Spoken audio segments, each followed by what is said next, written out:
não sei, ele fala que empreender, na palavra entrepreneur, que é em francês que eu não sei falar, tá, gente? Significa buscar novas e melhores soluções. Basicamente, então aqui é a programação que a gente vai ter. Então, basicamente, a gente vai ter uma introdução. Vocês estão vendo que são muitos temas, tá? Mas é uma introdução só. Né? Então, a gente vai ver a questão das crises, a gente vai fazer exercícios de autoconhecimento para a gente se conhecer um pouquinho mais.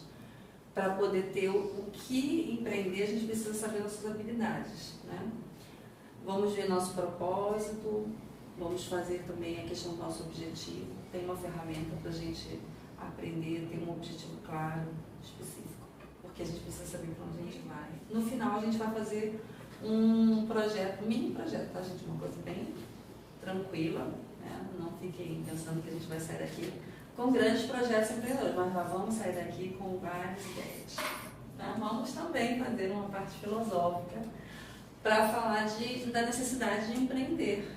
E normalmente a gente tem necessidade de buscar novas e melhores soluções, né, quando alguma solução não está funcionando, né, ou alguma coisa não está funcionando. Então, eu pensei na ideia da crise. Ela vem da palavra crisis e crinem, que são duas palavras em latim que significam, né, crisis é julgamento, seleção, e crinem é superar, decidir, julgar. Olha que interessante, né? A crise tem uma relação muito grande com uma outra palavra em latim que é intelligere, inteligência. Olha que interessante, né? Porque inteligência é você ter discernimento, poder julgar o válido e o que não é válido e decidir, né, agir conforme, né, o que é mais válido.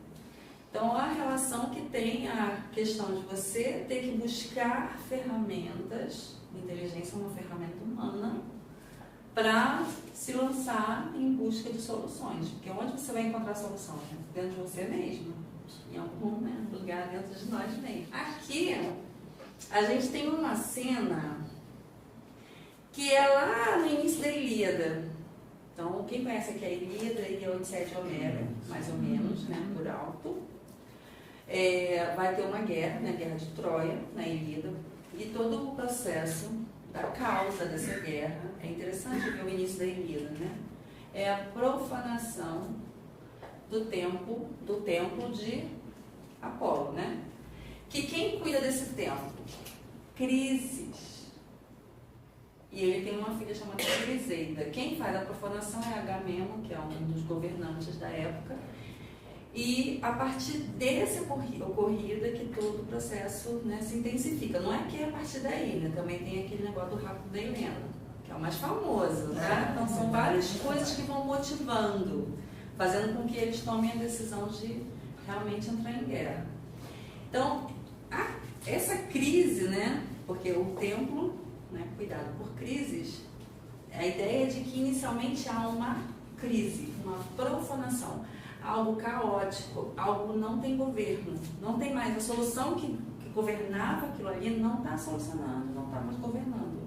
É preciso buscar um novo governo, uma nova forma de solucionar.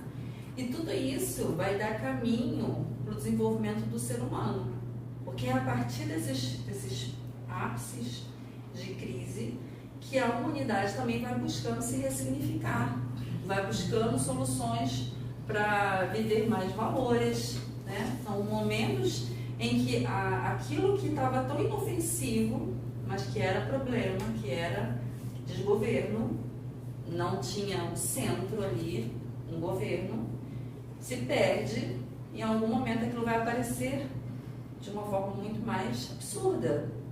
E a crise vai se intensificando, né? E na nossa vida também, né? Às vezes a gente tem um negócio inofensivo nos nossos hábitos, maus hábitos, de não ter um maior controle financeiro, por exemplo, né? E em algum momento se instaura, né, uma crise. E ali é que você vai até as últimas consequências, até você achar novas soluções. Porque você vai ter que se revirar por dentro e achar uma nova forma de ser. Não vai dar para ficar naqueles hábitos Não vai dar mais para fazer daquela mesma forma.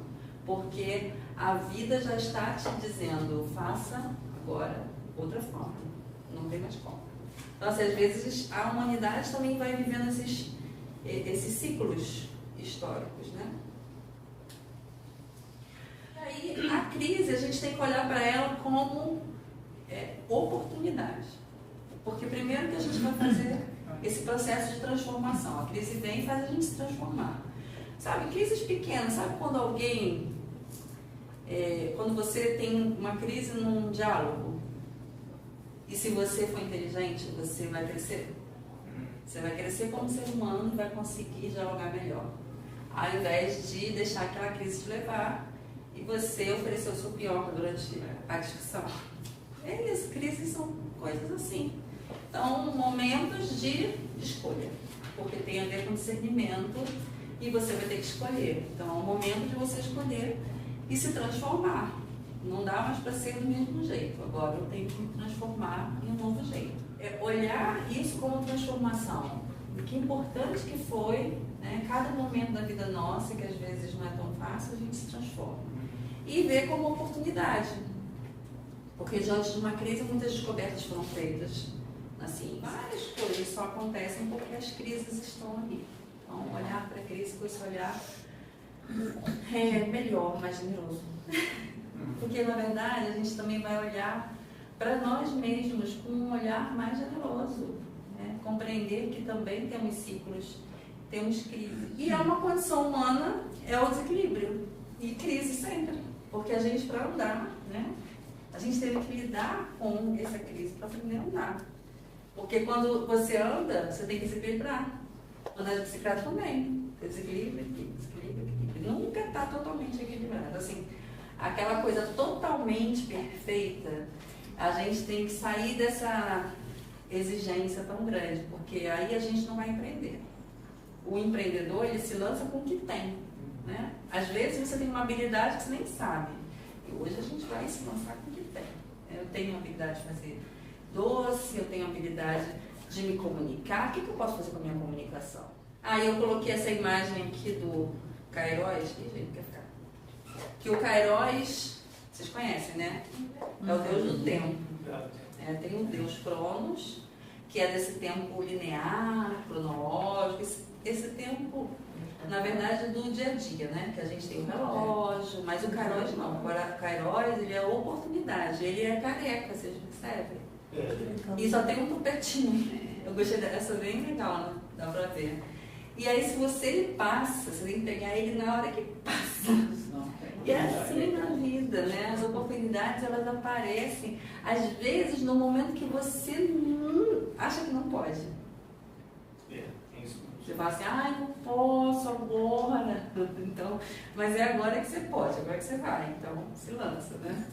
Porque ele é a grande oportunidade. E aí, o primeiro passo é a gente saber quem a gente é, né? Alguma coisa de empreendedorismo. A gente trabalha muito com a questão da gente descobrir nossos talentos e habilidades para que o nosso objetivo esteja dentro desses talentos, né? Não adianta eu também querer fazer coisas e que eu não tenho tantas ferramentas. Às vezes eu tenho mais ferramentas para uma área e estou perdendo tempo numa outra. Então, assim, eu tenho que tentar equilibrar dentro desse autoconhecimento. As nossas crenças e as nossas fragilidades também é importante a gente descobrir, porque é ali onde a gente vai ter a resistência. E a gente começa olhando as forças que a gente tem, para que a gente possa ter um objetivo em cima dessas forças. Né? Não adianta nada olhar a fragilidade agora, para a gente, né, delimitar aí um plano. Né? Que a ideia hoje é a gente sair daqui com algum planejamento, pelo menos, visualizando possibilidades. Né? Possibilidades de mudança de comportamento e possibilidades de objetivos específicos.